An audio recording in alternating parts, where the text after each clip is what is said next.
Bonsoir Yves Bertoncini. Bonsoir, merci de m'accueillir. Merci d'être avec nous pour cette nouvelle édition de nos Facebook Live qu'on a entamé durant cette crise du Covid-19 qu'on a traversée. Peut-être avant de démarrer, quelques mots pour vous présenter. Donc, vous êtes président du Mouvement européen France et vice-président du Mouvement européen international, dont le NOMES fait également partie. Vous êtes également, si je ne me trompe pas, professeur invité à Sciences Po, aux Mines, à l'ENA en France et au Collège d'Europe de Bruges, à votre compte depuis décembre 2017 en tant que consultant en affaires européennes. Je mentionnerai encore deux autres fonctions que vous avez eues par le passé. Vous avez été directeur de l'Institut Jacques Delors à Paris et, sauf erreur, conseiller auprès du secrétaire ou au sein du secrétariat général des affaires européennes dans les services du Premier ministre français. Donc, on a avec nous ce soir un Européen qui connaît l'Union européenne et la construction européenne mieux que personne ou presque. Et on se réjouit de discuter avec vous de nombreux sujets, l'actualité, le projet européen, la Suisse un petit peu peut-être aussi ce soir. Donc, à ceux et celles qui nous regardent, n'hésitez pas en commentaire à laisser vos questions et on tâchera de les intégrer dans la discussion. Donc, voilà, pour démarrer, comment est-ce que vous allez? Comment est-ce que vous, en tant qu'Européen, vous avez vécu personnellement ces semaines de confinement, cette fermeture des frontières, cette période pas évidente qu'on a vécue et qu'on vit. Alors, écoutez, merci encore de cet accueil, de cette introduction assez flatteuse. Je me disais d'ailleurs pendant ce confinement que j'ai vécu comme Européen et comme Français. Nous étions unis dans la diversité, les Européens. On n'a pas tous été confinés et parce que pas tous non plus été frappés aussi fort que notamment nos amis italiens, espagnols. La France a été assez frappée, d'autres pays également. Il n'y a pas eu des réponses tout à fait uniformes, ce qui peut d'ailleurs se comprendre si l'ampleur de la menace n'est pas la même. Donc j'ai vécu comme un Français parisien, c'est-à-dire confiné. J'ai vécu vraiment confiné sur un mode de départ contemplatif. Après tout, c'était un moment de faire une pause. Alors j'ai beaucoup écrit et lu d'abord, écrit sur les sujets européens, parce qu'en même temps, c'est une crise qui met à l'épreuve la cohésion des Européens, qui nous envoie des défis, sinon des messages. Et puis, si vous me permettez, dans cette introduction, comme je suis savoyard et donc très proche des frontières, italien, suisse, et même par mon parcours familial, oui, ça n'a pas été quelque chose que j'ai accueilli tout à fait joyeusement, le fait que les frontières aient été rétablies. Alors, non pas qu'il faut faire un fétichisme sur les frontières. On peut tout à fait rétablir le contrôle aux frontières. D'ailleurs, tant mieux. Et parfois, on le fait quand il y a des menaces ou des attentats terroristes, quand il y a des grands événements sportifs ou politiques, quand il y a un afflux migratoire massif. Bon, là, on l'a fait parce qu'il y avait une menace sanitaire. Je ne suis pas sûr que les frontières protègent tant que ça d'un virus. Et les barrières qui protègent, ce n'est pas les frontières, c'était les gestes barrières, c'est les masques, beaucoup d'autres choses, les vaccins, quand on l'aura trouvé. Donc voilà, un peu avec tristesse, je dirais, sur ce registre-là, même si maintenant, je vois que les choses sont en train de rentrer dans l'ordre progressivement. Puis par rapport, vous l'avez déjà mentionné un petit peu, par rapport, si on retourne au début de la crise, mi-mars, fin mars, la réponse européenne, les prémices de la réponse européenne, d'une réponse commune, comment est-ce que vous l'avez perçu, que ce soit au niveau des États membres, de la Commission, quel regard vous portez là-dessus?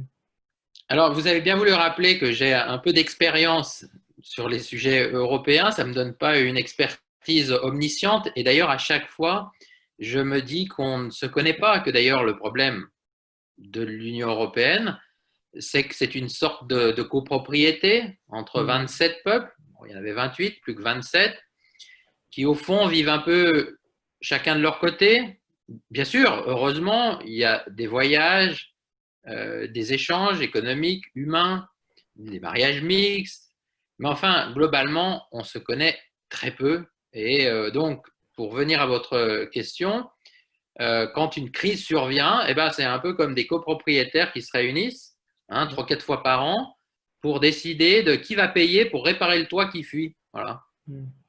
Et alors, le premier réflexe, et comme j'ai un peu d'expérience, ce n'est pas la première crise de ce genre que je vis, dans des positions différentes, eh ben, le premier réflexe, c'est chacun pour soi, chacun se débrouille et puis on ne payera pas pour les autres. Voilà. Et c'est sûrement leur faute. Alors évidemment, là, sur la question de la faute, bon, on n'était pas du tout dans la même situation que dans la crise de la zone euro, où on aurait pu dire que certains pays ont été mal gérés, ou la crise migratoire, où c'est vrai que certains pays avaient des difficultés pour garder les frontières extérieures. Là, bon, s'il faut il vient de Chine, hein, c'est l'Asie, la façon dont ça a été.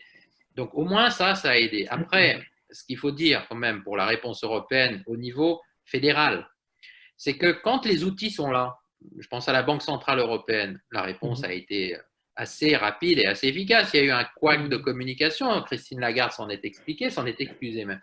Mais globalement, la Banque Centrale Européenne a fait ce qu'il fallait. D'ailleurs, encore aujourd'hui, elle a annoncé des mesures complémentaires parce que c'est une institution fédérale, donc efficace. La Commission européenne, elle, on lui a reproché de ne pas faire assez sur ce qui relève de la réponse sanitaire. Mais l'Union européenne n'a pas de compétences, ou presque pas, en matière sanitaire. D'ailleurs, il y a maintenant des propositions pour qu'elle en ait davantage. Il y a notamment eu le plan franco-allemand pour qu'elle en ait davantage. Et je suis sûr qu'une leçon de la crise, c'est qu'elle en aura davantage. Alors sinon, la Commission a fait ce qu'elle avait à faire, c'est-à-dire elle a relâché les règles sur le contrôle aux frontières, mais aussi sur les déficits publics, sur les aides d'État, en disant aux États, puisque c'est vous qui avez les outils, allez-y, on vous laisse faire, on ne vient pas vous embêter. Ce sont vos engagements, hein, c'est vous qui les avez pris, mais on est dans des circonstances exceptionnelles, on vous laisse faire. Et puis pour le reste, et donc troisième et dernier volet, il a fallu forger des compromis pour savoir comment ces copropriétaires qui ne se connaissent pas très bien et qui en plus ont souvent des stéréotypes les uns sur les autres et puis n'ont pas trop envie de payer quand il y a une crise, eh bien comment ils allaient se mettre d'accord. On a quand même eu, oui, au bout de quelques semaines, des premiers accords à l'Eurogroupe, donc les pays de la zone euro, 540 milliards d'euros en plusieurs volets pour aider les pays qui en avaient besoin, mais plutôt sous forme de prêts, de garanties. Et puis évidemment, là, tout récemment, suite à la proposition franco-allemande, ce plan de relance de la commission von der Leyen, qui est quand même assez ambitieux, qui ne va pas être adopté facilement puisqu'il y a des oppositions, mais qui quand même constitue une très bonne base. Et au fond, si on veut bien se donner la peine de considérer que l'Europe n'est pas évidemment une dictature, mais n'est pas en plus une fédération complète, c'est-à-dire qu'elle est largement intergouvernementale, que donc il faut forger des compromis entre 27 démocraties nationales. Eh bien, si on veut bien se donner la peine de considérer ça, au fond, au bout de 3 mois, la réponse européenne n'est pas si mauvaise que cela. Elle est même plutôt bonne, à mon avis. Maintenant, il faut encore adopter les détails. Le plan de relance, notamment, n'est pas adopté à l'heure où on se parle. Enfin, l'Union européenne aura, comme souvent dans les crises, elle aura plié, mais elle n'aura pas rompu. Et je pense qu'elle pourrait en être renforcée dans les faits. Sinon, dans les esprits, parce que je terminerai là-dessus, le problème de toutes ces crises à répétition, c'est que ça crée des cicatrices, des coups. Et d'ailleurs, les cicatrices des crises précédentes ne sont toujours pas cautérisées. Et donc, c'est ça qui rend les choses difficiles. Ça crée des euroscepticismes de part et d'autre. Ceux qui pensent que l'Europe n'est pas assez solidaire, mais ceux qui pensent qu'elle l'est trop. Et donc, bien sûr que tout cela aura un coût, mais je crois que l'Europe, c'est pas la tour Eiffel, c'est la tour de Pise. Mais elle va tenir debout quand même encore pour quelques décennies. Non, je partage tout à fait aussi cette analyse, mais je trouve intéressant de voir parfois à regret justement à quel point ces premières semaines de la crise et cette réponse peu coordonnée, mais qui est finalement tout à fait explicable, a marqué en quelque sorte les esprits Bien sûr. et à quel point on revient tout le temps avec ce qui s'est passé dans cette période-là, peut-être moins sur ce qui s'est passé par la suite. Mais vous avez déjà mentionné maintenant justement, on en est aujourd'hui à des projets concrets de relance européenne. Il y a eu cette proposition franco-allemande il y a 2 semaines maintenant. La semaine dernière, la proposition de la Commission européenne, 750 milliards, enfin un plan de relance de 750 milliards, y compris la création, et ça c'est nouveau en soi, d'une dette européenne commune de 500 milliards. Vous partagez aussi le sentiment qu'on a vécu là quelque chose, historique c'est peut-être un grand mot, mais de tout à fait novateur. Oui, c'est novateur, c'est inédit, c'est bienvenu. Mhm, C'est pas totalement révolutionnaire, hein, ce mhm, n'est pas hamiltonien comme on dit, hein, en oui, référence à l'histoire des États-Unis, parce que ce fameux moment hamiltonien, une anecdote historique, c'était le moment où l'État fédéral américain acceptait de reprendre les dettes des États fédérés. Il ne s'agit pas de ça, hein. Il s'agit, face à un défi, pardon, une crise vraiment exceptionnelle, hein, par son ampleur, de s'endetter en commun pour quelques années pour faire face à des dépenses exceptionnelles et organiser une solidarité entre les pays oui, de l'Union européenne. Donc ça, c'est bienvenu, c'est historique. Je me dois de préciser quand même deux choses. D'abord, la solidarité financière entre pays de l'Union européenne n'est pas du tout nouvelle, hein. Il y a un budget européen depuis mhm, les années 60 qui organise cette solidarité, hein, notamment pour la politique agricole commune et puis les fonds structurels de cohésion, la politique régionale. mhm, Chaque année, il y a des transferts et donc les pays les plus riches acceptent. La France en fait partie, l'Italie, l'Allemagne, les Pays-Bas, la Suède, l'Autriche. Ils transfèrent de l'argent. Simplement, c'est dans la base du budget, sur la base du budget communautaire. Et puis deuxièmement, vous parlez de dettes communes. Il y a mhm, déjà eu des dettes européennes, en fait. oui, Alors, je ne parle même pas du mécanisme européen de sauvetage de la Grèce qui a emprunté sur les marchés pour prêter, mais même la Commission a déjà emprunté, mais c'était limité, c'était 60 milliards d'euros. oui, Et puis surtout, on empruntait pour prêter. Là, ce qui est totalement nouveau, c'est qu'on va emprunter pour transférer, non pas pour prêter. Il y a des prêts, mhm, hein, qui sont prévus, des garanties. Mais là, ce dont il mhm, s'agit, ce plan de relance, de reconstruction, c'est mhm, vraiment d'emprunter en commun pour rembourser bien plus tard et prêter. Non, excusez-moi, pas prêter, mais transférer. Voilà. oui, Transférer de oui, l'argent. J'ai fait un lapsus parce qu'il y aura des prêts, il y aura oui, des prêts, hein, environ un tiers. Bon, ça va d'ailleurs faire partie de la discussion, de la négociation. Pour l'instant, on nous dit un tiers, deux tiers. Un tiers de prêts, deux tiers de transfert, de subvention. Peut-être bien que le curseur va un tout petit peu bouger pour susciter mhm, un compromis général. Moi, je le regretterais, hein, je préférais qu'il reste comme il est. Mais en tout cas, ça, c'est effectivement totalement inédit. Alors, pourquoi, je termine, pourquoi j'essaye de dire aussi que ce n'est pas totalement révolutionnaire? Parce que euh, si on fait de la communication politique, les acteurs qui font ça, eux, c'est peut-être leur intérêt de dire que ça y est, on fait quelque chose qui n'a jamais été fait. Mais si on se mhm, situe dans le souci de forger un compromis global, et notamment vis-à-vis des pays les plus réticents, et je pense aux Pays-Bas, à l'Autriche, qui ne mhm, sont pas radins, hein. Ils sont pas radins. Ils transfèrent chaque année beaucoup d'argent. Bien sûr, parce qu'ils y gagnent, hein, à l'Europe, mais ils transfèrent. Mais ils sont prudents, ils sont frugaux, comme on dit. Voilà. Mais j'allais dire, la meilleure façon peut-être de les convaincre qu'il faut aller un tout petit peu plus loin, c'est de leur dire, écoutez, ce n'est pas fondamentalement révolutionnaire, on ne vous entraîne pas dans quelque chose d'incontrôlable. Non, non, c'est mhm, une étape de plus, une avancée décisive, absolument nécessaire, et un cran plus loin, je dirais. Et donc, on va un cran plus loin. C'est pour 3-4 ans d'ailleurs, c'est pas pour la vie entière, hein. C'est aussi la différence avec ce qui s'est passé aux États-Unis. Alors, bien sûr, ça créera un précédent et on pourra sans doute le refaire en période de crise. Mais je mhm, crois qu'on les convaincra davantage en essayant de dire que c'est une nouvelle avancée pragmatique qui est liée au fond à notre interdépendance européenne, mhm, oui, au fait qu'on est dans le même marché, dans la même monnaie unique et que c'est vrai que si deux ou trois pays, et pas des moindres, hein, l'Italie, l'Espagne, n'ont ouais, s'écroulait ou en tout cas déclinait sévèrement, bah, il y aurait des conséquences pour tous. Ce Mhm. narratif-là est peut-être un tout petit peu plus compréhensible du point de vue politique Mhm. que, je dirais, le narratif révolutionnaire. Mhm. Puis vous en pensez quoi parce que c'est vrai qu'avant la proposition de la Commission, il y a eu ce plan franco-allemand, Merkel, Macron.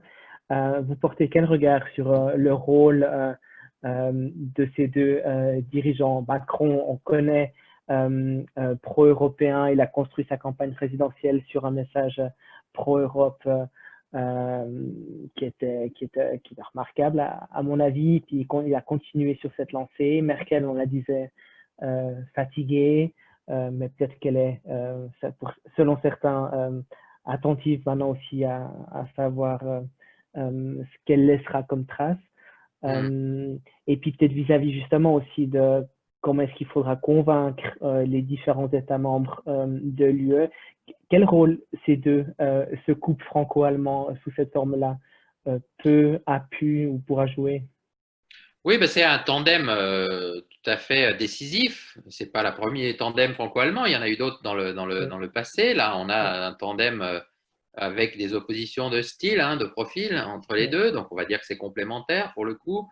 Mhm. Avec, vous l'avez dit, bah, pour le coup, Emmanuel Macron s'est fait élire sur l'ère de l'hymne à la joie Oui. avec un livre qui s'appelait Révolution, mais qui portait essentiellement sur Mhm. la France. Il y avait un peu d'Europe, évidemment, dedans aussi. Et puis Mhm. sur l'Europe, il a bon, adopté ce vocable, ce concept de refondation. Refondation, puis Mhm. après, il a dit renaissance, ça a un peu évolué. Et je pense que Mhm. là, pour la relation franco-allemande, ça n'a pas aidé, hein, parce que je crois qu'au fond, ce qui différencie la France et l'Allemagne, c'est que la France veut tout changer en Europe. Enfin, si on écoute Macron, qui paradoxalement est europhile, mais enfin, quand on l'écoute bien, il faut tout changer, il n'y a rien qui va. Oui. Alors que finalement, les Allemands, l'Europe telle qu'elle est, c'est pas si mal, même Mhm. s'il faut changer certaines choses, il faut la Mhm. réformer, notamment, Angela Merkel avait dit, face à Trump, il faut prendre notre destin en main. Donc, Oui. les Allemands ne sont pas immobiles, il faut quand même le dire. Euh, Ils sont sans doute moins inventifs, moins créatifs pour des raisons, alors je dis tout de suite, pas intellectuelles, hein, les Allemands ne sont pas moins Mhm. intelligents que les Français, évidemment pas. Simplement, c'est vrai que le système politique français donne des marges au président, hein. On a un peu un monarque républicain, il se fait élire sur un programme. Ensuite, il est libre. En gros, il a une majorité à sa main. Bon, même si Emmanuel Macron a des difficultés là avec sa majorité parlementaire, petit Mhm. fractionnement. Mais enfin, en gros, le président français d'ailleurs ne va pas devant le Parlement. Il a 5 ans devant lui. La Oui. chancelière, au-delà de son profil psychologique, son histoire Oui. personnelle, elle a quand même des compromis à faire tout le temps. Et là, Absolument. un Bundestag, une coalition, un État fédéral, il y a la cour de Karlsruhe, on l'a bien vu, hein, qui joue un rôle Mhm. important, les contre-pouvoirs. Et donc, c'est d'abord ça la grande différence. Et donc, c'est vrai que traditionnellement, la France, les dirigeants français ont plutôt été à l'initiative.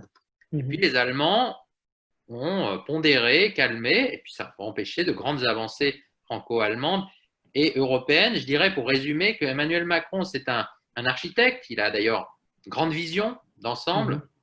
Il a fait des grands discours, celui de la Sorbonne, et notamment, Oui. excellent. C'est presque un prophète, hein, d'une certaine manière. Et de l'autre côté, ça, je reprends les mots de Jacques Delors, la chancelière Merkel est un peu plus une maçonne, quoi. Elle veut Oui. concrètement construire. Oui. Emmanuel Macron s'est presque parfois égaré dans des grands discours architecturaux ou des grands entretiens. Il faut des architectes. Ça ne suffit pas la maçonnerie, il faut bien savoir ce qu'on fait, hein. Mhm. Bon, bah, Madame Merkel est plus une maçonne, voilà, qui regarde les Mhm. choses au pied du mur, qui bouge et qui, là, a accepté d'apporter une pierre à l'édifice parce que la nécessité, la crise l'impose. Maintenant, une dernière chose, pour dire que le tandem franco-allemand est tout à fait fondamental, toujours, bah, encore plus avec le départ du Royaume-Uni, c'est quand même deux grands pays. Il y a évidemment l'Italie, mais l'Italie est un peu affaiblie économiquement et puis son système politique est quand même assez instable. Donc la France et l'Allemagne, ça reste l'entente franco-allemande d'une condition nécessaire, Mhm. mais c'est de moins en moins suffisant, hein. C'est quand même une Europe à 27. Il y a des fractions, il y a le Visegrad, il y a la nouvelle ligue hanséatique auprès de la Haye, autour de la Haye, il y a bon, les pays du Sud. Ce qui rend irremplaçable malgré tout le tandem franco-allemand, c'est que c'est le seul à pouvoir faire des ponts, voilà, des ponts entre le nord et l'est, le sud, l'ouest. Parce qu'au fond, Mhm. les autres groupes dont je viens de vous parler, ils sont dans un coin, hein, Visegrad, Oui. le sud, La Haye, c'est le nord, voilà, la nouvelle Ligue hanséatique.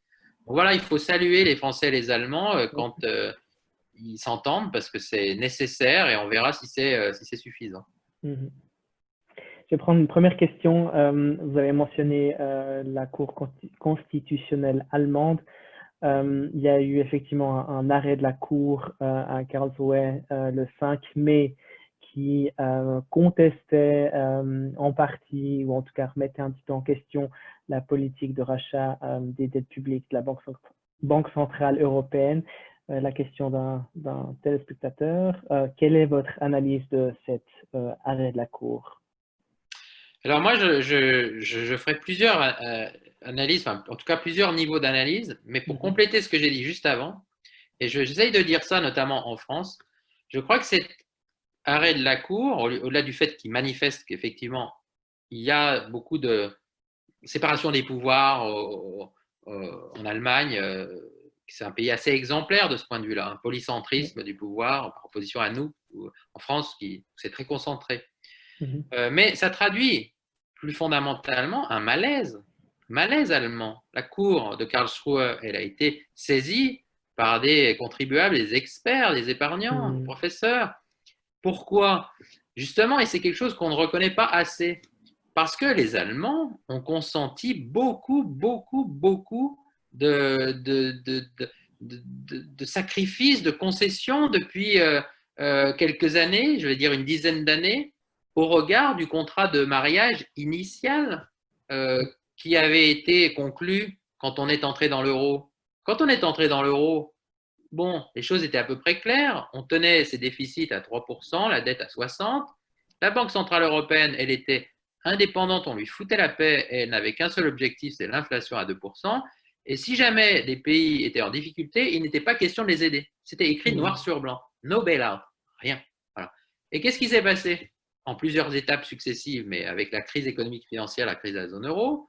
Bien sûr, on a aidé, la Grèce, l'Irlande, et voilà, ben, tout ça, ce n'était pas prévu. On a quand même dû le faire parce que nécessité fait loi. La Banque centrale européenne, sous Mario Draghi, s'est mise à adopter des positions hyper innovantes en les justifiant. Elle n'a pas violé le traité, mais enfin, elle a été très créative. Voilà. C'est ça que nous dit l'arrêt de Karlsruhe. Le pacte de stabilité et de croissance a été appliqué, on va dire, de manière extrêmement flexible. Moi, ce qui me navre dans mon pays, c'est qu'on dit que c'est un dogme, les 3%. La France, sur 20 ans, a été sous les 3% 7 fois. Vous voyez, si on était à l'école, ça fait 7 sur 20. 7 sur 20. Est-ce que quelqu'un l'a excommunié pour autant? Personne. Est-ce qu'elle a été sanctionnée? Non. Et même les marchés financiers, et tant mieux, ne l'ont pas sanctionné. Ce n'est pas un dogme, du tout. Oh, bien sûr, les Finlandais, les Suédois, eux, ils ont été 20 fois. 20 sur 20. Bon. Nous, 7 sur 20. Bon. Donc, les Allemands, les Néerlandais ont laissé faire ça, ça les navre. L'union bancaire, dernier exemple, l'union bancaire, c'est-à-dire le fait qu'on transfère au niveau de la Banque centrale européenne le contrôle des grandes banques et qu'elles sont sauvées par un fonds de mise en commun et puis peut-être une garantie européenne des dépôts. Voilà. Toutes ces concessions. Karlsruhe, il faut l'intégrer dans ce cadre-là. C'est évidemment un jugement qui traduit ce malaise allemand. Alors maintenant, juste dernier élément de réponse. Si on vient sur le fond, bon, ben, ce qu'a dit la Cour de Karlsruhe, ce n'était pas sur ce que fait la Banque centrale européenne aujourd'hui, c'est ce qu'elle a fait avant. C'est un coup de semonce un peu aussi. Hein. Pourquoi c'est intervenu là? Elle a dit plusieurs choses, qu'elle n'était pas complètement sûre et qu'elle voulait des explications de la Banque centrale européenne, qui ne va pas lui en donner parce que la Banque centrale européenne répond à la Cour de justice. C'est la Bundesbank qui se trouve là, mis en porte-à-faux, en conflit de loyauté. Est-ce qu'elle va continuer à participer au programme de rachat de dette, notamment de la Banque centrale européenne, ou pas? Et il y a notamment un point très important que la Cour de Karlsruhe a mis en évidence, c'est ce qu'on appelle le fameux principe de proportionnalité, c'est-à-dire que chaque État a apporté son capital social pour créer la banque centrale, c'est à proportion du PIB, et donc en gros, il y avait une règle qui disait que globalement, puisque l'Allemagne, ça fait environ 20% du PIB, l'Italie 12 ou 13, j'ai plus exactement les chiffres en tête, mais c'est les ordres de grandeur, alors quand la banque centrale achète, elle achète en proportion de son capital social, c'est-à-dire qu'elle achète de la dette allemande, il n'y en avait pas vraiment besoin, mais elle achète de la dette italienne. Et là, la Cour de Karlsruhe a rappelé qu'elle avait dit que c'était OK la dernière fois, à condition que ce principe soit respecté. Sauf que quelques jours avant, Christine Lagarde avait dit qu'elle réfléchissait à s'affranchir de ce principe, c'est-à-dire aller encore plus loin. Ça, pour le coup, c'est un saut fédéral, parce que la Banque Centrale Européenne, elle est plutôt confédérale. Là, c'est un saut fédéral. Mais en tout cas, moi, ce que je dis pour terminer là-dessus, c'est que, bon, la Cour de Karlsruhe a fait un ultimatum de 3 mois. Les institutions européennes ont tout à fait répondu. La Banque Centrale Européenne a dit que, voilà, elle, c'était pas son sujet, elle ne répondait pas assez de cours, que c'était le sujet de la Bundesbank.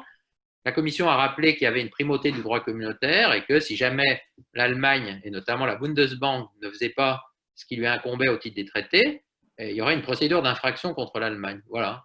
Donc je pense que l'ordre a été rétabli d'une certaine manière et la meilleure preuve, c'est que la Banque Centrale Européenne a encore décidé aujourd'hui d'en rajouter une couche, pas parce qu'elle veut embêter les juges allemands, mais parce que c'est nécessaire. Et ce qui a été bien précisé, c'est que la décision avait été prise à l'unanimité, c'est-à-dire que la Bundesbank était d'accord. Donc voilà, je dirais que c'est inquiétant, c'est embêtant comme arrêt. Ça nous rappelle simplement, et je crois, pour boucler avec ce qu'on a dit précédemment, que d'ailleurs ce n'est pas étranger au fait qu'Angela Merkel ait bougé sur le plan de la solidarité budgétaire. Parce qu'au fond, Christine Lagarde l'avait dit, Mario Draghi avant elle, c'est pas normal que ce soit la Banque Centrale Européenne qui fasse tout ça, parce qu'elle met en place des mécanismes de solidarité subreptices, voyez, implicites, un peu cachés, parce que politiquement, c'est pas évident. Et au fond, Karlsruhe, ça a rendu service, parce que les responsables politiques ont davantage pris voilà, assumé leurs décisions.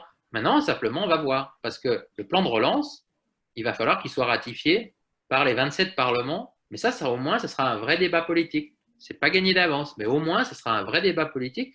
Ça ne sera pas des débats apparemment techniques au sein du directoire de la BCE et du Conseil des gouverneurs, qui en fait arrivent sur des décisions de solidarité qui sont éminemment politiques. C'est exactement, c'est un commentaire que j'avais trouvé très intéressant, que j'ai écouté, je crois que c'était dans un podcast du Financial Times, qui disait justement, c'était peut-être un geste de Karlsruhe à l'égard des dirigeants européens pour leur dire, attention, c'est pas aux institutions les moins légitimement démocratiques, la Banque centrale et la Cour, de proposer, d'élaborer les outils pour relancer ou sortir de la crise. Donc, après, ça fait le pont vers la question de la démocratie en Europe, mais je me permets là de faire une parenthèse parce qu'on a une question qui vous est adressée en tant que président du mouvement européen France et puis vice-président du mouvement européen international. Par rapport aux journées, on parle toujours de la journée de l'Europe du 9 mai, il y a aussi la journée du Conseil de l'Europe du 5 mai. Pourquoi est-ce que celle du 5 mai disparaît selon quoi dans les commémorations, dans la communication en faveur du 9 mai quand il en va des activités du mouvement européen en France, mais en Suisse aussi, selon vous? Oui, alors vous avez raison de dire ça. Je crois que le mouvement européen international est plus sensible à la grande Europe, entre guillemets, parce que pour le coup, il accueille l'essentiel des pays, comme le Conseil de l'Europe, l'essentiel des pays du continent. Ce qui focalise les choses dans le cadre des mouvements européens des 27 sur l'Union européenne, surtout dans des périodes comme ces dernières années, c'est les crises successives, c'est le besoin absolu de débat, de clarification, de pédagogie, de propositions aussi au sein de l'UE 27 et même au sein de la zone euro à 19 ou au sein de l'espace Schengen. L'espace Schengen, c'est encore un petit peu une géométrie différente. Donc, on a, nous, un mouvement européen en Alsace qui est actif sur la commémoration du Conseil de l'Europe. Dans mon nouveau bureau, il y a quelqu'un qui représente le mouvement européen Alsace, Annick Zittler, qui est d'ailleurs délégué au sujet de citoyenneté, justement pour qu'on puisse traiter davantage l'Europe citoyenne de Strasbourg. C'est le Parlement européen, mais c'est aussi le Conseil de l'Europe. Donc, on va y faire attention, mais c'est vrai qu'on a un biais. On a, par exemple, beaucoup parlé des Balkans. Mais pourquoi les Balkans? Parce qu'ils sont dans une perspective d'adhésion. Et c'est vrai que la grande Europe, celle des droits de l'homme, il faudrait qu'on investisse davantage. Je prends ça pour l'année prochaine. Je dirais que c'est quand même, je prends ça comme une recommandation. C'est vrai que les moyens que nous avons ne sont pas illimités. Et puis surtout, et je termine là-dessus, les fenêtres d'opportunité publiques, politiques. c'est vrai que c'est plus facile de se faire entendre sur les sujets Union européenne, zone euro, Schengen, parce que là, il y a vraiment une actualité très, très, très, très forte.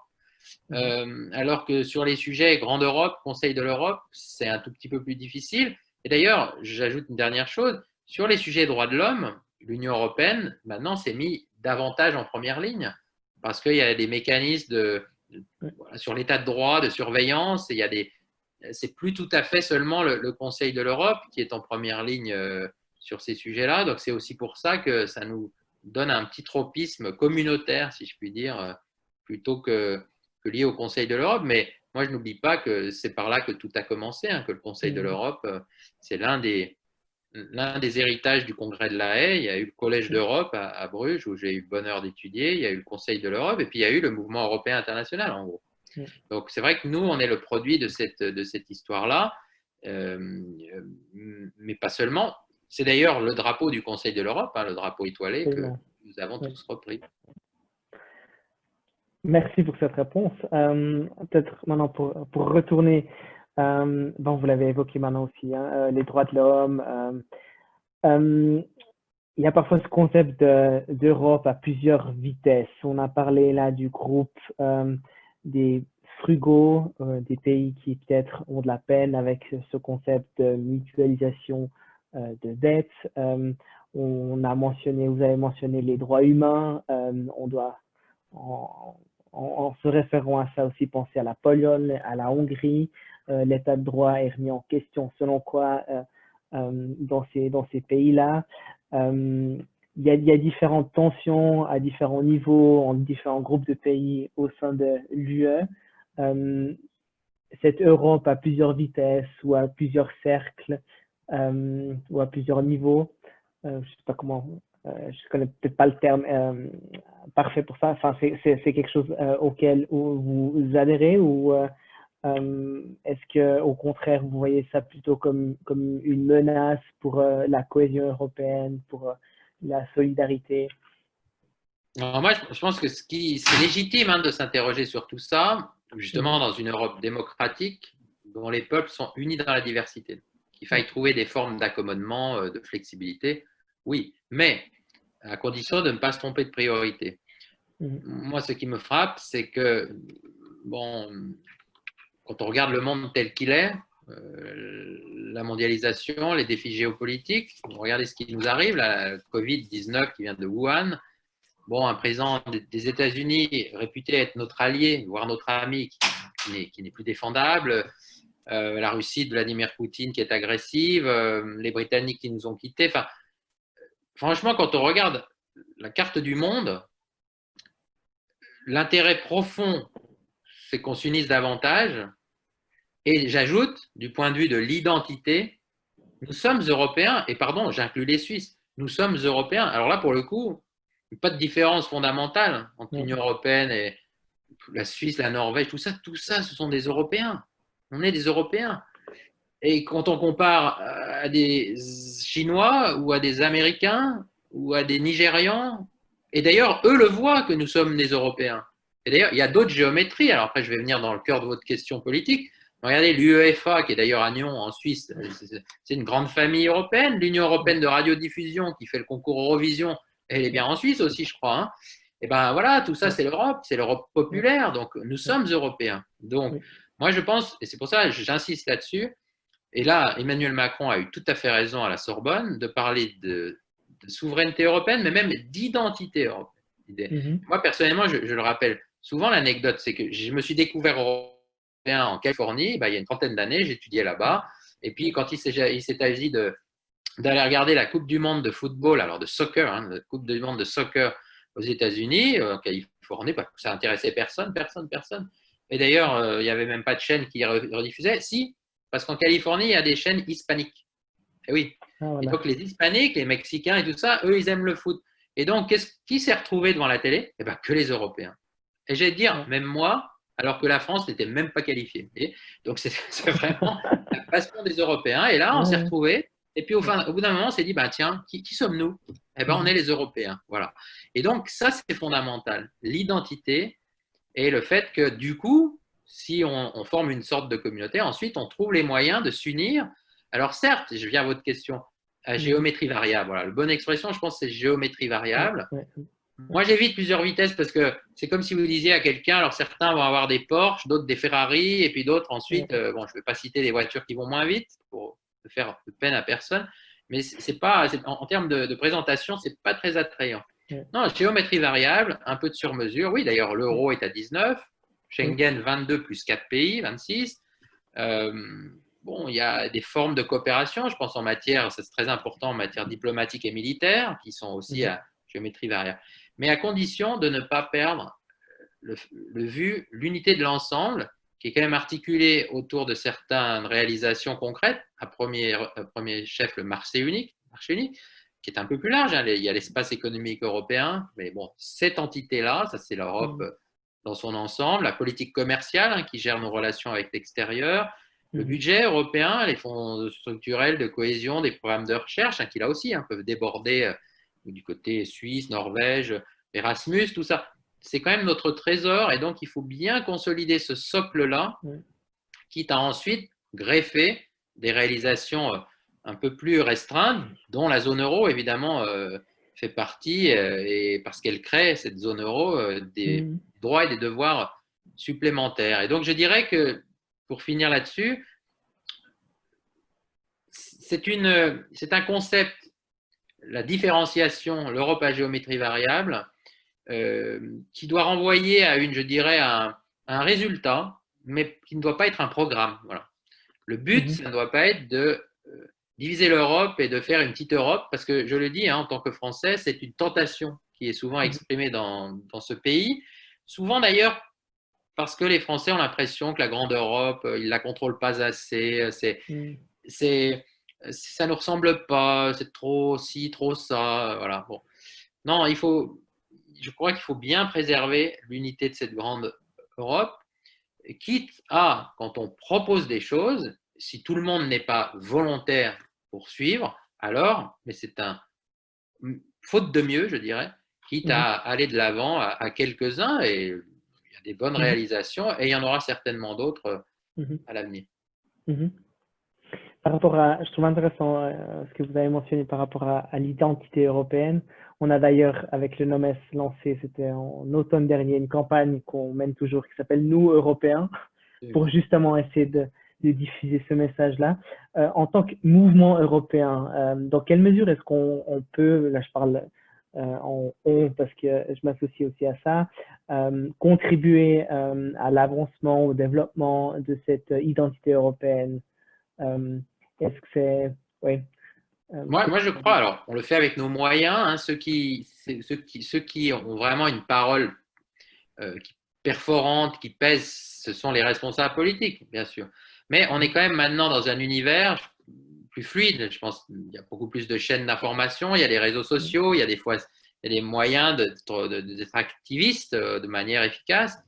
Et donc, c'est là que notre rôle intervient. Je pense qu'il faut parler du monde, moi, je crois. Hein. C'est-à-dire que, bon, je vous prends un témoin. Moi qui suis savoyard, je connais un tout petit peu la Suisse, un tout petit peu. Alors, bien sûr, il y a des différences linguistiques notamment qui apparaissent. La première fois que j'étais allé en Suisse, ce qui m'avait frappé, c'est qu'en gare de Genève, on ne voyait pas de bière et qu'en gare de Zurich, il y en avait plein. Voilà. Donc, il y a même des différences visuelles comme ça. Bon. Mais vous pourriez me trouver toutes les différences qu'il y a entre ceux qui habitent dans le canton de Vaud et le canton de Berne. Voilà, bon. Tout ça, c'est une question de focale. Moi, je pourrais même vous parler des différences entre les Savoyards et les Hauts-Savoyards, alors que c'est une distinction qui a été créée par, pour le coup, l'État français, qui, quand il a absorbé la Savoie au moment de l'unité italienne, a coupé en deux, justement, pour éviter une identité savoyarde. Bon. On peut gloser à l'infini sur les identités. Ce qu'il faut, pour dire, bah, vous avez raison, nous, Européens, je pense que c'est se comparer au reste du monde. Et il y a des choses à dire sur la façon dont l'Europe, oui, est porteuse d'une identité, d'abord démocratique, hein, la démocratie partout, et la Suisse est bien placée pour le savoir, parce que c'est très avancé, très sophistiqué comme démocratie. Aussi, je pense, en matière, vous parlez des droits de l'homme, il n'y a pas de peine de mort, vous voyez, ces choses-là, les valeurs, les garanties fondamentales. Il y a vraiment aussi un modèle européen de développement économique, social, environnemental. Je pense que oui, bien sûr, l'Europe est moins efficace économiquement que les États-Unis ou que la Chine d'une certaine manière, mais parce que nous, on essaye d'accompagner l'efficacité économique de la cohésion sociale. Ce n'est pas tout à fait indépendant avec le fait qu'on soit des démocraties, parce que quand les votes s'expriment, on demande de la cohésion sociale. Et puis là, on voit bien qu'il y a une dynamique environnementale. Donc oui, les Européens, efficacité économique, cohésion sociale, protection environnementale, c'est un compromis qui du coup nous fait perdre un tout petit peu sur le plan de l'efficacité économique, mais il faut qu'on l'assume. C'est l'identité européenne. On n'a pas envie d'être comme les Chinois, voilà, les Américains. C'est pas tout à fait, c'est pas pareil, voilà. Et puis je crois que j'en rajoute une dernière, et ça aussi je le dis volontiers au mouvement européen suisse. Oui, nous, c'est le règlement pacifique des différends. Voilà. Le règlement pacifique des différends. En effet, l'Europe a été un continent tellement dévasté par les guerres qu'on a appris à privilégier le règlement pacifique des différends. Que oui, bah, écoutez, quand Monsieur Poutine annexe la Crimée en envoyant des soldats qui n'ont même pas l'uniforme russe se faire tuer en Ukraine, oui, ben, nous, on ne trouve pas ça bien. Et voilà. Alors, le seul voilà, quand Donald Trump veut envoyer la troupe là, dans les villes des États-Unis, oui, ben non. Et d'ailleurs, tant mieux, il y a des anticorps aux États-Unis qui ont protesté contre ça. Voilà. Et donc, je dirais que même si, hein, sur le plan des interventions militaires, il faut que les Européens maintenant musclent un tout petit peu leur jeu. Voilà, on a quand même tout ce modèle, toutes ces composantes qui forment une identité européenne. Et de ce point de vue-là, je ne pense pas que la Suisse se distingue particulièrement de la France si on compare avec la Chine. Vous voyez, on est très proche. Et donc, il faut marteler ça, et de toutes les manières possibles, avec des vidéos, des tribunes, des exemples. Et puis, d'une certaine manière, ce qu'il y a derrière, c'est un peu la fierté d'être européen. Vous voyez, je vais prendre un dernier exemple. Je vais encore faire une allusion locale, pardon, hein, Voltaire, on a un esprit critique, et notamment en France. Hein, bon. Mais donc, c'est bien d'avoir l'esprit critique. Bien sûr, je vais prendre le sort des femmes. Le sort des femmes doit être absolument amélioré. Il y a encore énormément de choses à faire. Il y a eu dans le journal Le Monde en France une enquête sur les féminicides, donc l'assassinat des femmes, qui est horrible. Et donc, évidemment qu'il y a des conquêtes en toute matière, salariale. Bon. Mais quand même, moi, je l'avais entendu dire par la commissaire Vestager, qui était venue un jour à un comité d'orientation de l'Institut Jacques Delors. Elle avait dit, et c'était bien qu'elle le dise elle, comme femme nordique en plus. Le continent européen, c'est le meilleur continent pour les femmes. Voilà. Il n'y en a qu'à comparer. Voilà. Et ça ne veut pas dire qu'on est arrivé au bout du voyage. Vous voyez, derrière tout ça, il y a quand même une forme d'identité, de valeur commune aux Européens qu'il faut promouvoir. Et bien sûr, c'est un modèle qui nous oblige à faire davantage de progrès. Vous parlez justement de progrès. J'ai mentionné tout à l'heure la Hongrie, la Pologne. Il y a naturellement aussi des mouvements au sein de différents États membres qui remettent en question ce genre de valeurs. Et il y a surtout aussi des pressions externes quand on regarde la géopolitique, la Chine, la Russie, les États-Unis selon quoi aussi. L'Europe, elle a une structure, ou l'Union européenne, elle a une structure complexe. Elle est composée justement de 27. Est-ce qu'il y a un besoin de réforme ou quel besoin de réforme est-ce qu'il y a pour justement faire face à ces pressions croissantes de l'interne mais de l'externe aussi qui justement mettent en danger cette identité-là, ces valeurs et tout ce qu'on a mentionné tout à l'heure? Moi, je pense que ça, c'est le principal péril qui menace l'Europe. Parce que quand on regarde aujourd'hui le Conseil de sécurité, le membre permanent aux Nations Unies, pardon, il y a les États-Unis, il y a la Russie, la Chine, le Royaume-Uni et la France. Et si vous prenez les 4 premiers pays, pour des raisons différentes, ils ont intérêt à nous diviser, nous les Européens. Et je ne mets pas sur le même plan la Chine et le Royaume-Uni, ni la Russie et les États-Unis d'Amérique. Enfin, quand vous regardez bien, ils cherchent à nous diviser, à nous affaiblir. Ils n'ont pas envie d'une Europe trop unie qui pourrait leur tenir tête. Alors, je me rappelle que Trump, au tout début, il disait qu'il préférerait faire des accords commerciaux avec la France qu'avec l'Union européenne. Ah bah oui, parce qu'avec l'Union européenne, on lui tient tête. Et donc, premièrement, la tentation de ces pays, et je pourrais même rajouter la Turquie, l'Arabie Saoudite, voilà, des pays autour là, qui essayent de nous diviser et qui effectivement peuvent avoir la tentation d'aller chercher 1 ou 2 alliés à l'intérieur. Voilà. Et alors là, c'est vraiment je dirais l'enchaînement diabolique. Moi, j'ai un ami dont je tairai le nom, un diplomate français, qui un jour m'a dit, mais ça date d'il y a 4-5 ans, et il me dit, je commence à me dire, oh là là, j'ai vu quelque chose d'incroyable. J'ai vu, lors d'une discussion sur la sécurité en mer de Chine du Sud, un pays d'Europe centrale poser son veto. Et on ne savait pas qu'ils avaient quoi que ce soit à dire sur les mers de Chine du Sud. Ah, bah, qui croyez-vous qu'il leur a soufflé à l'oreille? Voilà. Alors, je vous dis ça. Maintenant, je réponds à votre question.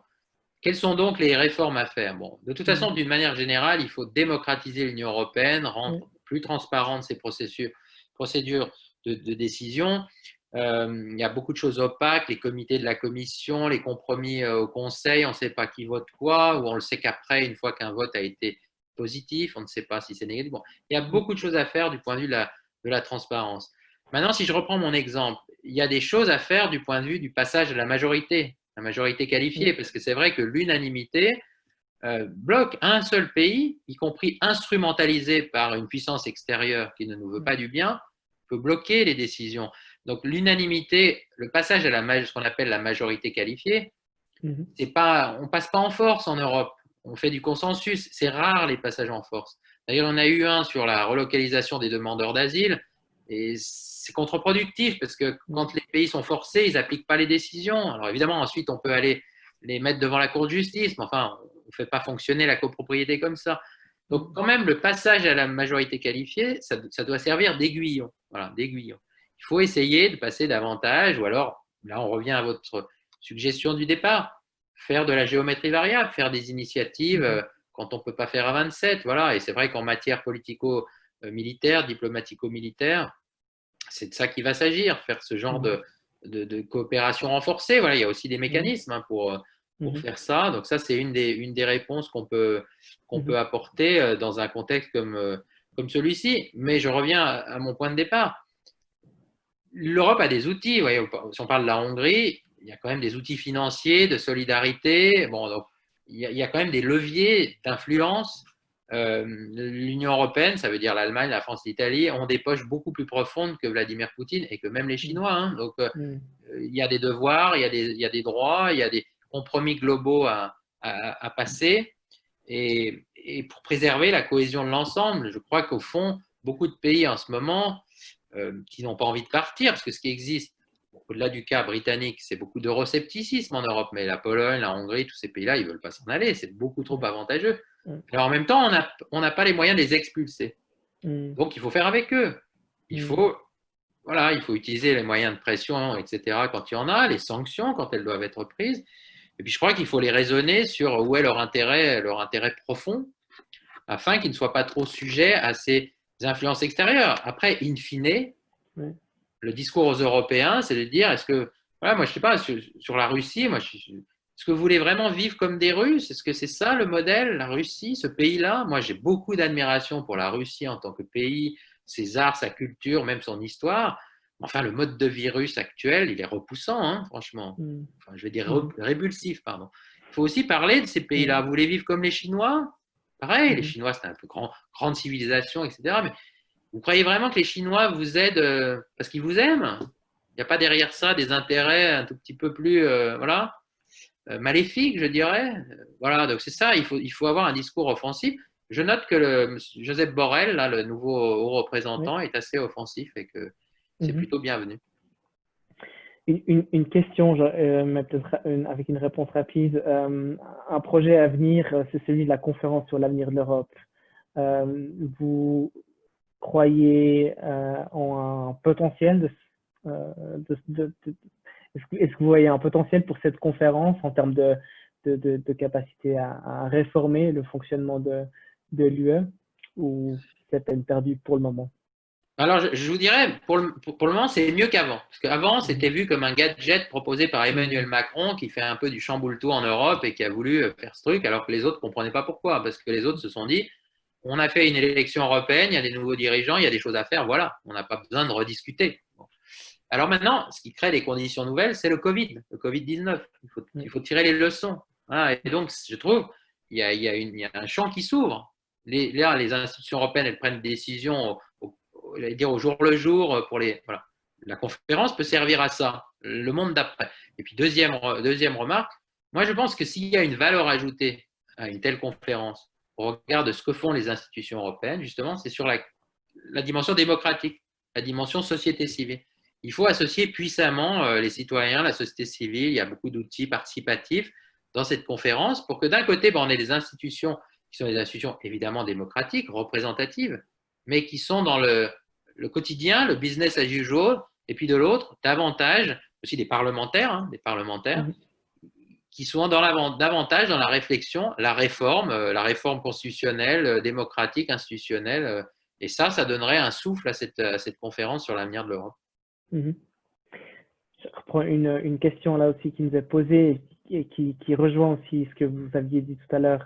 Je cite là, êtes-vous d'accord avec moi pour dire que le message européen de la crise Covid-19 est devenu plus clair et plus facile à comprendre et donc plus efficace? Quelle en est la raison? Puis peut-être un peu la question justement de, vous mentionnez la question des valeurs, selon quoi aussi la géopolitique. Mon impression parfois, c'est que c'est difficile à comprendre. Les gens ont de la peine à réaliser ces enjeux géopolitiques avec les influences chinoises, russes. Donc, de leur dire, est-ce que vous voulez la Chine à la place de ce que vous avez maintenant? Ouais, j'ai pas encore trouvé le bon chemin pour faire passer ce message.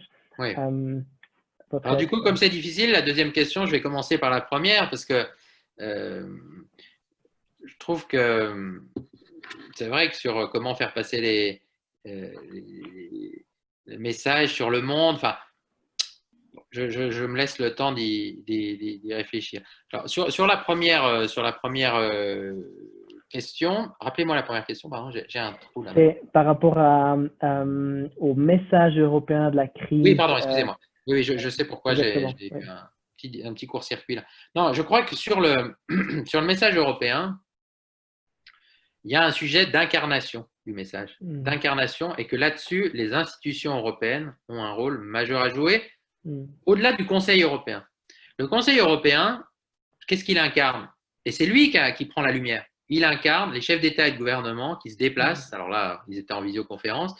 Mais en gros, ils sont tous devant l'opinion publique nationale. Voilà, ils montrent les muscles. À la fin, ils arrivent à un compromis.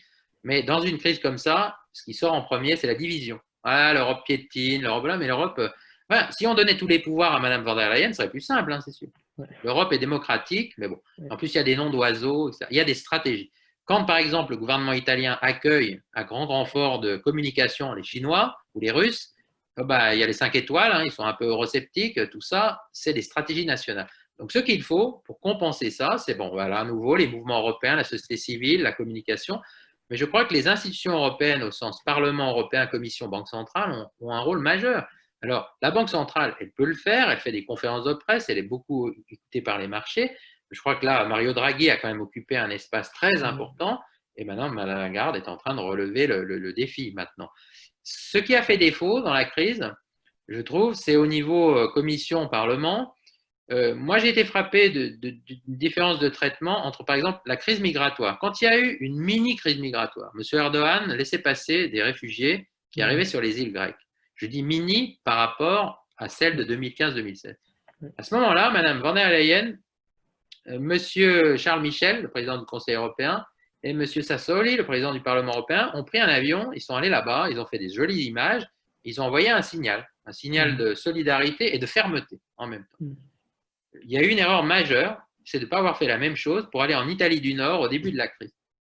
Parce que s'ils avaient fait ça, il y aurait eu une incarnation de la réponse européenne.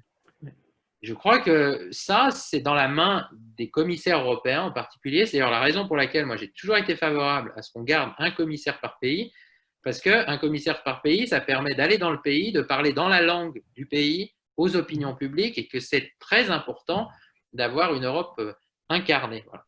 Alors après, la deuxième question sur le message à dire au monde, le chinois, encore une fois, c'est pas facile, je le conçois. Je crois qu'il y a quand même là, même au niveau des chefs d'État, aujourd'hui, Donald Trump nous aide, franchement. Donald Trump est un homme qui est tout à fait légitime, il a été élu, avec 3 millions de voix de moins que son que sa concurrente Hillary Clinton, mais ça c'est lié au système électoral américain. Il est populaire, d'ailleurs il va peut-être être réélu, on ne sait pas, on fait avec lui. Hein. On ne va pas faire la guerre aux États-Unis, mais on a quand même le droit de dire que tout ça c'est répulsif et qu'au fond, nous les Européens, on n'est pas comme lui. Monsieur Hu Jintao, je suis désolé, c'est pareil, et c'est la même chose pour Vladimir Poutine. Il faut parler des dirigeants si on n'est pas capable de parler du pays en entier. Boris Johnson, c'est pareil. Boris Johnson qui se vantait de serrer les mains en plein Covid et qui a fini par l'attraper. Voilà, tout ça, je crois qu'il faut peut-être capitaliser, c'est plus simple, c'est simpliste, sur les dirigeants, en disant, bah voilà, oui, bah nous, on a un chef d'État collectif, bah c'est la même chose pour vous en Suisse, c'est collégial, nous, ils sont 27, il y a des institutions, voilà. Oui, bah oui, c'est moins, ouais, il y a moins de testostérone, ou alors, en tout cas, c'est moins brutal, c'est moins viril, il faut prendre le temps. Mais vous préférez ça ou la dictature ou l'autoritarisme. Voilà, et puis après, bon, il y a tout ce qu'on dit, la pollution. Allez voir la pauvreté dans les villes chinoises, la pollution. Il faut montrer des images, en fait. Je pense que les images parleraient peut-être davantage, l'image des chefs d'État, et puis des images très concrètes, très ponctuelles, que de grands discours. Mhm. On arrive gentiment au bout de la discussion. Vous restez optimiste par rapport à la suite du projet européen ou vous voyez comment l'avenir? Oh, alors, on doit ça à Antonio Gramsci, hein, qui disait qu'il faut professer un pessimisme de l'intelligence et un optimisme de la volonté. Mhm. Alors Malraux parlait de pessimisme actif. Enfin, moi, j'aime beaucoup cette distinction entre le pessimisme de l'intelligence et l'optimisme de la volonté. Voilà. Comme je vous l'ai dit, le constat qui rend pessimiste, c'est la concomitance de très grandes puissances, beaucoup plus unies que nous, qui cherchent à nous diviser et qui peuvent aisément aller prendre tel ou tel allié à l'intérieur pour bloquer les Européens. Donc ça me rendrait inquiet, peut-être pessimiste. Ensuite, l'optimisme de l'analyse, c'est de voir quand même que à chaque fois l'Europe plie mais ne rompt pas, à l'exception du Brexit. Mais le Brexit, c'est une grève. Le Royaume-Uni, moi je regrette le Brexit, mais c'est une grève qui n'a pas pris d'une certaine manière. Et d'autre part, c'est presque le signe que l'Europe a progressé, parce qu'au fond, les Britanniques disent vous êtes en train de nous entraîner où on ne voulait pas aller. Ça prouve bien que ça a progressé. Même si le Brexit, c'est un divorce, c'est négatif, c'est coûteux, c'est mauvais pour le Royaume-Uni et c'est mauvais pour les Européens. Ça, c'est sûr. Et les autres, non, ils sont là et à chaque fois qu'il faut faire les choix, on y reste. Alors oui, on n'a pas eu envie d'aider les Grecs, on les a aidés quand même. Voilà, bon, et puis il y a de la flexibilité aussi, Schengen. Bon, donc il y a quand même un peu de résilience, voilà. Résilience. Et donc l'optimisme est là. Et puis sur l'optimisme de la volonté, c'est de croire que quand même l'évolution du monde, l'évolution démographique, hein, rendez-vous compte, nous les Européens, alors je parle juste de l'Union européenne, mais nous étions 6-7% de la population mondiale, bientôt ça sera plus que 5. Donc il y a quand même une nécessité de s'unir, et puis c'est une diversité qui fait notre richesse. Il y a énormément à faire et nos mouvements peuvent y contribuer, les échanges comme celui qu'on vient d'avoir, la propagation d'informations, la pédagogie, les débats contradictoires. Moi, j'ai toujours considéré que c'était un horizon très, très enthousiasmant d'essayer de construire cette unité-là, qui ne sera ni l'unité américaine, ni l'unité suisse, ni l'unité italienne ou même française. C'est une unité sui generis, mais quand on regarde les choses, c'est assez récent, 70 ans de construction européenne. Ça va dans la direction d'un surcroît d'intégration au fil du temps. Et je pense que cette dynamique-là, elle n'est pas arrêtée. Et que du coup, si je veux résumer, le contexte diplomatique externe-interne me rendrait pessimiste, mais le contexte géopolitique, lui, me rend optimiste. Et bien sûr, ce qui manque ensuite, et ce qui va faire la différence, c'est les fondations démocratiques. Voilà. Les fondations démocratiques, parce qu'il faut entraîner les peuples, que ce sont des peuples unis dans la diversité. Et c'est bien la raison pour laquelle il faut consolider les fondations démocratiques de l'Union européenne, faire de la pédagogie, pour que tous ces peuples-là continuent à vouloir s'unir dans leur diversité pour simplement défendre leurs intérêts et aussi leurs valeurs au niveau mondial. Non, merci beaucoup. C'est vraiment, enfin, ça fait vraiment du bien aussi d'entendre ce genre de message C'est vrai qu'en Suisse, on évite, comme je le disais en introduction, je crois, concentrer sur ces relations institutionnelles Suisse-UE, ou alors pour nous, au mouvement européen, c'est la question, est-ce qu'on veut adhérer ou pas? Mais finalement, c'est ce que vous venez de dire, et c'est aussi ça tout le sens d'un mouvement européen que vous avez en France ou en Suisse, d'œuvrer à on est plus fort ensemble et à ces valeurs communes. Si vous me permettez un dernier mot d'encouragement, Oui. hein, d'ailleurs, là-dessus, puisqu'on a parlé, grâce à vous, de l'Europe au sens large, un peu de voilà, des géométries variables. Bon, il y a en Europe la zone euro qui effectivement forme une sorte de noyau dur, parce que c'est vrai, d'avoir la même monnaie, ça crée des droits et des devoirs particuliers en termes de solidarité, de responsabilité. Après, on a l'Europe à 27, le marché commun, bon, avec Schengen, bon, voilà. Il y aura certainement des choses à faire à quelques-uns sur tout ce qui est diplomatico-militaire, la défense. Bon. Mais sinon, moi, ce qui me frappe quand on regarde l'Europe, la 27, c'est qu'il y a sans doute une perspective d'adhésion pour les 6 pays des Balkans, même si ça va prendre du temps. C'est d'ailleurs pas un élargissement, parce qu'ils sont au milieu de nous, c'est plus une consolidation. Ce serait d'ailleurs la même chose pour la Suisse, ce ne serait pas un élargissement, parce que vous êtes au milieu, vous êtes encerclé par des Européens. Ouais. Mais je dirais que si on ne parle pas d'adhésion, si on regarde, il y a des pays importants, bon, la Suisse, la Norvège, bon, Liechtenstein, l'Islande, qui étaient déjà là. Mais là se rajoute le Royaume-Uni, quand même, et puis la Turquie, parce que la Turquie n'est plus dans une optique d'adhésion. Et donc, c'est vrai que ça crée cette sorte de troisième cercle européen qui a maintenant quand même une densité très, très forte. Parce que quand on parle de ces pays-là, c'est à eux tous, ça fait. Vous voyez, les pays des Balkans, c'est 18 millions d'habitants. 6 pays, 18 millions d'habitants, c'est l'équivalent de la population des Pays-Bas, avec des PIB, des richesses très limitées, qui donc sont sur la voie de l'adhésion. Peut-être vont-ils y arriver, je l'espère, mais bon, ça va être long. Là, les 6 pays dont je viens de parler, c'est-à-dire les 4 pays de l'espace économique européen, en incluant la Suisse, la Turquie, le Royaume-Uni, c'est 160 millions d'habitants. C'est 10 fois plus. Et en termes de PIB, de richesse, c'est énorme. Et donc, je crois que d'une certaine manière, si la Suisse n'est pas sur la voie de l'adhésion pleine et entière, le fait que dans ce troisième cercle, il y ait autant de pays importants, Suisse, Norvège, Royaume-Uni, Turquie, Islande, Liechtenstein, 1 degré moins, eh ben, ça peut redynamiser aussi la réflexion sur ce registre-là, sur le fait qu'au fond, l'Europe, il faut la considérer. Et ça, les Français, ils sont très favorables, avec plusieurs cercles concentriques. Évidemment, le 4e cercle, c'est celui du Conseil de l'Europe, c'est celui de l'UEFA, c'est celui de l'Eurovision. Mais là, on est dans des choses un peu plus lointaines, je dirais moins engageantes.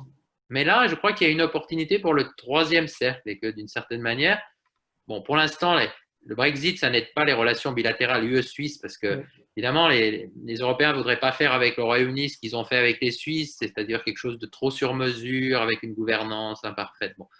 Mais une fois que le Brexit aura, bon, les négociations sont en cours, on verra. Mais je dirais, admettons qu'on est l'année prochaine. Les Britanniques ont obtenu un statut, bon, on verra lequel.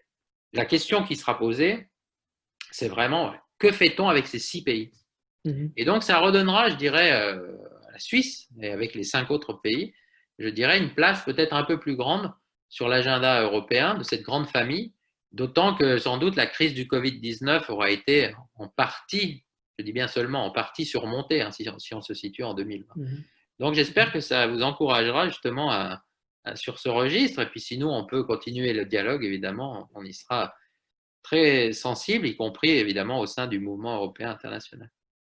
Non, très volontiers pour poursuivre la discussion. Et puis, d'ailleurs, on apprécie aussi grandement vos interventions ici et là dans les médias suisses, justement pour mettre en lumière ces enjeux-là des relations à venir de notre pays avec nos voisins européens.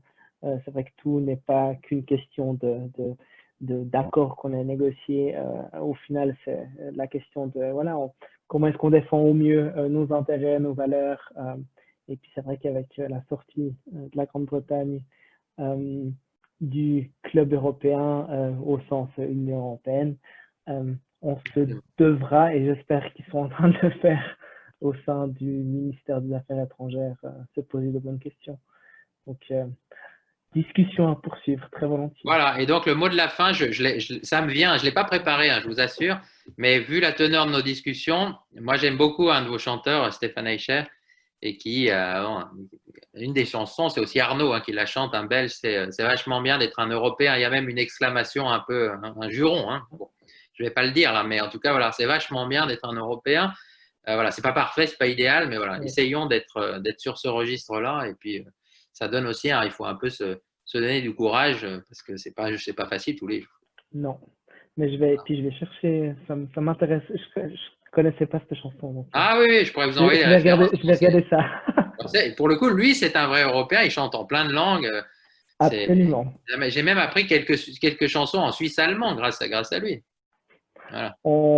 Ça, c'est une bonne idée pour nous de peut-être essayer de le contacter. On verra ce que ça Ah va. oui, oui. Mais il est en France en ce moment, hein, je vous signale. Moi, je suis un grand fan. Je sais qu'il vit entre Paris. Là, il est en Camargue même aussi en ce moment. Ok. Il est confiné en Camargue. Qui sait, peut-être quelqu'un saura Absolument. transmettre notre message. Absolument. Mais merci beaucoup. Merci et puis, à vous. Oui, à poursuivre. Merci. Oui, avec grand plaisir. Puis un jour, je viendrai vous rendre visite aussi. Très volontiers. Pas très loin de Paris et encore moins de la Savoie. Avec plaisir. Voilà. Merci. Très bonne soirée. Bonne soirée. Et puis à bientôt. Merci.